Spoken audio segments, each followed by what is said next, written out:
Hey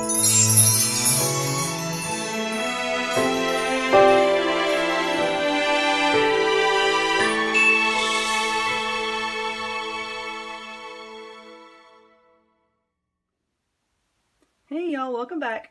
Today's video is going to be really short. It's really not a tutorial or a DIY because there's not any gluing or really assembling anything required. It's just a way that I put together a few Dollar Tree items to make a cute Valentine's Day tablescape. So let me get my camera back in its tripod over here and I'll show you what all I used.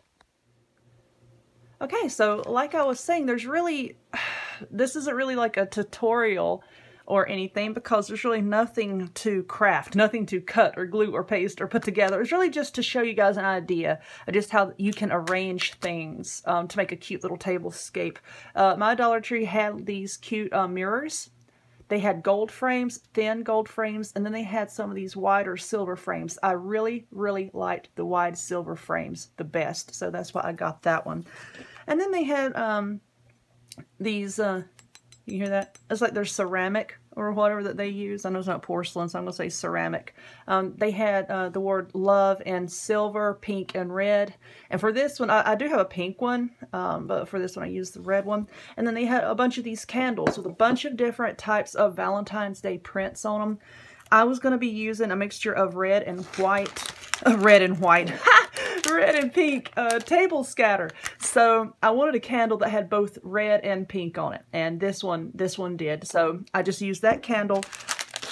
And then here's some of the table scatter. And like I said, they had these in both red and pink. You get 50 pieces in each bag, and I just opened those up, you know, and scattered a handful of them, you know, around the words and the candle.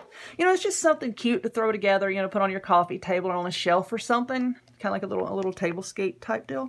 But yeah, just a fast, quick, and easy idea that I thought was really cute. A lot of y'all might enjoy putting together. So, if you would, please give this video a thumbs up, hit subscribe, check me out on Facebook and my website, Instagram, Pinterest, what else am I on, Twitter, all the links will be in the description box down below. And I hope to see you guys soon for another Valentine's DIY idea. Bye!